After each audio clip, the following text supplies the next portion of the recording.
आप देश की जनता को अपनी इस नगरी के बारे में क्या बताना चाहेंगे जो मुजफ्फरनगर और सहारनपुर के बीच में? ये हमारा नगर ऐसा है कि जो कि ऑल ओवर वर्ल्ड में मशहूर है, और इसकी मशहूर होने की वजह है कि देश में आज अगर हम आज़ादी से हैं, अंग्रेज़ों से अगर आज़ादी हमें मिली थी तो इस देवबंद की वजह से मिली थी। इस देवबंद का उसमें भरपूर योगदान रहा, और नंबर 1 में सबसे पहले अगर आता है तो देवबंदी का आता है। हमें फ़ख्र है कि हम ऐसी जगह पैदा हुए हैं। फक्र है, क्योंकि अंग्रेजों से जब हमने ठाना कि उन्हें बाहर निकालना है तो शुरुआत यहाँ से हुई थी, लेकिन ये लड़ाई बढ़ती बढ़ती कहाँ तक पहुँच गई हजरत? दरअसल में बात ऐसी है, ये मुल्क, ये देवबंद जो है वर्ल्ड फेम जगह है, और सबसे बड़ा योगदान जो हमारे छोटे भाई ने बताया कि इस मुल्क को अंग्रेज़ों से आज़ाद कराने के लिए देवबंद के हज़ारों उलेमाओं ने फांसी के तख्ते को चूमा, और तब ये मुल्क आज़ाद हुआ। ऐसा नहीं कि इस मुल्क में आज़ादी में सिर्फ मुसलमानों का ही, बल्कि सभी लोगों का, हिंदू मुस्लिम सिख ईसाई सभी लोगों का हाथ है, लेकिन बड़ा योगदान इस मुल्क को आज़ाद कराने में हमारे उलेमाए इकराम का है। जहाँ पर, जिस सरजमीन पर आप खड़ी हैं, दारुल देवबंद जिसको कहते हैं, ये दारुल देवबंद, ये उसकी पूरी की पूरी हिस्ट्री बयां करता है। और ये मुल्क जहाँ पहले खड़ा था, ये मुल्क वहाँ आज भी वहीं खड़ा है, लेकिन थोड़ा सा एक फ़र्क आ गया है। जो फर्क आ गया? क्या आपको लगता है फर्क आया है? नहीं, कोई फर्क नहीं आया। फर्क नहीं आया? तरक्की हुई है। हाँ, देश के अंदर जब से आदरणीय मोदी जी और आदरणीय योगी जी ने प्रदेश के अंदर कमान संभाली, एक जो हमारे प्रदेश को गुंडों के नाम से, अराजक तत्वों के नाम से और माहौल खराब करने के नाम से जाना जाता था, आज आदरणीय मोदी जी और आदरणीय योगी जी के नेतृत्व में भारत आत्मनिर्भर भारत बन रहा है। और योगी जी ने लगातार निरंतर विकास कार्य, और जो माफिया भूमाफिया, आप कह रहे विकास कार्य हुआ है? एक बार विकास कार्य हुए हैं कि नहीं हुए हैं? हाँ कि ना? हुए हैं? हुए। मैं आती हूँ। मोदी ने कुछ किया कि नहीं किया? किया कि नहीं किया? बहुत कुछ किया है। हाँ, बहुत कुछ किया है। देश को बदला है। हाँ, मोदी ने कुछ किया है कि नहीं किया है? मोदी ने बहुत कुछ किया है, लेकिन जिस तरह के हालात हैं और माननीय प्रधानमंत्री जी खामोश रहते हैं, तो लोग उसके लिए सोचते हैं कि कुछ लोग चाहते हैं कि मोदी जी रहें, लेकिन जब इस तरह के लोकसभा में इस तरह के बयान देते हैं उनके सांसद, और माननीय मोदी जी प्रधानमंत्री जी हैं, आप अध्यक्ष हैं, आप मालिक हैं देश के, और आपके देश में इस तरह बोले जा रहे हैं एक सांसद के साथ, और उसको ये कहे जा रहा है आप बाहर निकले तो उनको मारेंगे, ये क्या हो रहा है? इस पर क्यों खामोश है प्रधानमंत्री? खामोशी अच्छी नहीं है। आपको क्या लगता है, मोदी, मुल्क और मुसलमान, इन तीनों शब्दों को आप कैसे जोड़ती हैं जहन में?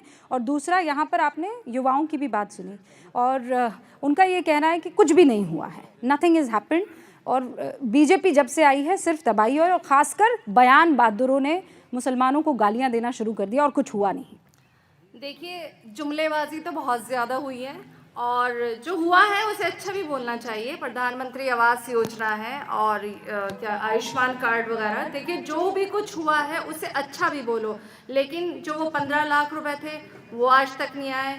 इतने युवा बेरोज़गार घूम रहे हैं, उनकी नौकरी कहाँ है? उन्होंने वादा किया था कि इतने लाख युवाओं को नौकरी दी जाएगी, वो नौकरी नहीं है। अच्छा, हलाला को लेकर आपका क्या कहना है? ये अच्छा किया कि बुरा किया उन्होंने ट्रिपल तलाक को बैन करके? देखिए, हम लोग तो अपने धर्म को फॉलो करते हैं, और हम इस चीज़ को नहीं मानते वो क्या ला रहे हैं। जैसे हमारे यहाँ हमारे धर्म में बताया गया है, तो ट्रिपल तलाक आप मानती हैं कि गलत किया उन्होंने? नहीं, हाँ बिल्कुल गलत किया। तो 22 मुस्लिम मुल्क, सऊदी अरब, दुबई, यूएई, ये सब इस्लाम को नहीं मानते हैं, ये हिंदू हैं।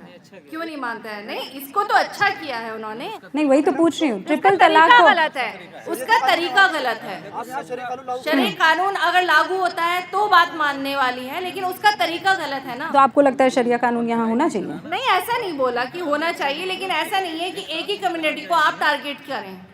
मैं आप कह रही हूँ ट्रिपल तलाक टारगेट किया गया? टारगेट किया गया सिर्फ मुसलमानों के लिए। ऐसा कौन सा योगदान लेकर आए हैं वो? मतलब वो जैसे कहेंगे तो ऐसे ही थोड़ा चला जाएगा। हाँ ठीक है, लेडीज के लिए बहुत। अच्छा, ऐसी कोई आपके फैमिली में ऐसी कोई औरत है जिसे ट्रिपल तलाक दिया गया है?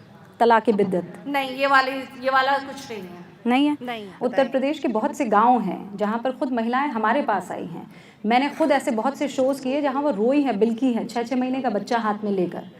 सिर्फ इसलिए अगर आपकी बेटियों के साथ, अगर बेटी के साथ या परिवार में किसी लड़की के साथ एक मर्द सिर्फ इसलिए क्योंकि वो गुस्से में है ट्रिपल तलाक देकर और उसे बाहर कर देगा और सुबह उसे याद आएगा कि नहीं नहीं मुझे तो ये गुस्से में हो गया और उसे हलाला करना पड़ेगा, आपको लगता है ये ठीक है? नहीं, ये वो भी तब जबकि 22 मुस्लिम मुल्कों में इस चीज़ को बैन कर दिया गया है। नहीं देखिए, ये सब गलत है, लेकिन इसके बावजूद बहुत सी जगहों पे नुकसान भी उठाना पड़ता है कि लेडीज़ जाके आजकल पुलिस थाने में खड़ी हो जाती हैं, मेरे हस्बैंड ने ऐसा किया है, मेरे ससुराल वाले, झूठे केस इतने बनने लगे कि कुछ लोग, मैं तो खुद एक लेडीज़ हूँ, मुझे लगना चाहिए कि नहीं लेडीज़ को बहुत अच्छा ये वो मिला है कि वो जाके खड़ी हो जाएंगी, अपने हक के लिए लड़ेंगी, लेकिन सच्चे हक आप कह रहे हैं कि एक चेहरे एक सिक्के के बहुत से बहुत पहलू हैं। सारे पहलू लेकिन होते हैं। मुझे इस बात की खुशी है कि आप कह रही हैं ज्यादती अगर हो रही है तो वो दोनों तरफ नहीं होनी चाहिए। ओके, मैं आपका रुख करती हूँ दोबारा।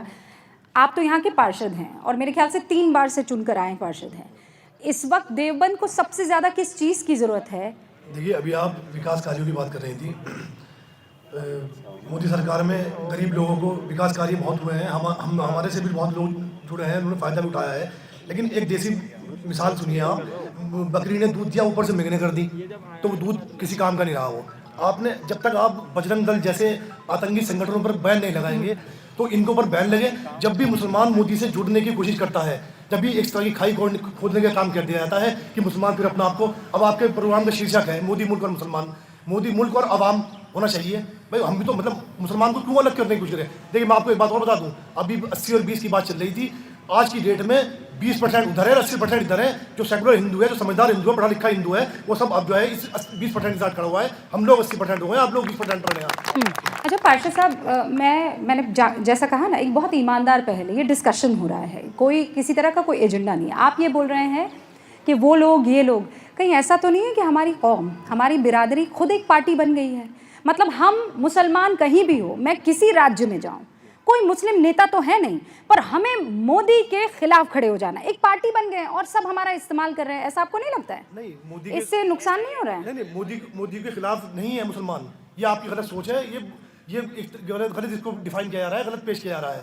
मुसलमान वोट देने के लिए आगे बढ़ने के लिए तैयार है मुसलमान, लेकिन अगर एक बीच में इस तरह की खाई खोद दी जाती है कि अपना उनको अलग करके खड़ा कर दिया जाता है, इस तरह के मतलब हालात पैदा कर दिया खाई कौन खोद रहा है? सरकार खोद रही है। सरकार जब तक कि आतंकी संगठनों पर बैन नहीं लगाएगी तो आप कह रहे हैं मोदी के खिलाफ नहीं, सरकार खाई खोद रही है, तो किसके? बजरंग दल किसका संगठन है? तो क्या वो बैन हो जाने से मुसलमान और मोदी और बीजेपी के बीच की जो खाई है वो खत्म हो जाएगी? देखिए, ये मुद्दा जो खड़ा हो गया है, उनको मैं ये तो बताना चाहूँ, चाहे योगी जी हैं चाहे मोदी जी हैं, जब देवबंद को इस नज़र से देखा जाता है, इस नज़र से देखा जाता है, उग्रवाद की नज़र से देखा जाता है, तो उन पर बैन लगानी चाहिए उन लोगों पर जो इस नज़र के स्टेटमेंट देते हैं। नहीं तो वो जो लोग स्टेटमेंट देते हैं, आप उनको कटघरे में खड़ा कर रहे हैं या मोदी को कटघरे में खड़ा? देखिए, जब घर किसी बच्चा कोई बदतमीजी करता है, सबसे पहले उसके बाप को कहा जाता है ये किसका बेटा है, कहा जाता नहीं कहा जाता है, ये मुल्क के जो बाप हैं वो मोदी और योगी हैं। बिल्कुल सही जगह पर आ गए हैं। तो फिर जब कन्हैया का गला रेता जाता है तो पिता को बोला जाएगा कि नहीं बोला जाएगा? और वो सारे पैरोकार जब बाहर सड़कों पर आ जाते हैं तब तो हमारी जुबान नहीं निकलती है, तब तो हमें नहीं लगता है कि हमारा बच्चा ख़राब है, हमारा बच्चा आतंकवादी है, हमारा बच्चा गले रेत रहा है, हमारा बच्चा नाराए तकबीर के नाम पर इस्लाम की गलत छवि को पेश कर रहा है। उस वक्त तो हमारा खून नहीं निकलता है। देखिए, एक बार पहले भी चैनल वाले से मैंने कहा था कि हम हज़रत अकरम सल्लल्लाहु अलैहि वसल्लम के कहने पे चलते हैं। हमारा है अल्हम्दुलिल्लाहि रब्बिल आलमीन, रब्बुल मुस्लिमीन नहीं है। पूरा हिंदुस्तान, पूरी दुनिया, चाहे वो हिंदू है या मुसलमान, वो सिर्फ अल्लाह का बंदा है। हमारे खुदा ने कहा है रब्बुल आलमीन, नॉट रब्बुल मुस्लिमीन। अगर कोई ऐसा करता है तो उसे सज़ा दीजिए, उसमें ये ना देखिए ये हिंदू है या मुसलमान है। वो जो सज़ा कर रहा है, चाहे वो आमिर है चाहे वो विष्णु है, उसको सज़ा दीजिए आप। ओके, सज़ा जिसने गलत किया है उसे मिलनी चाहिए।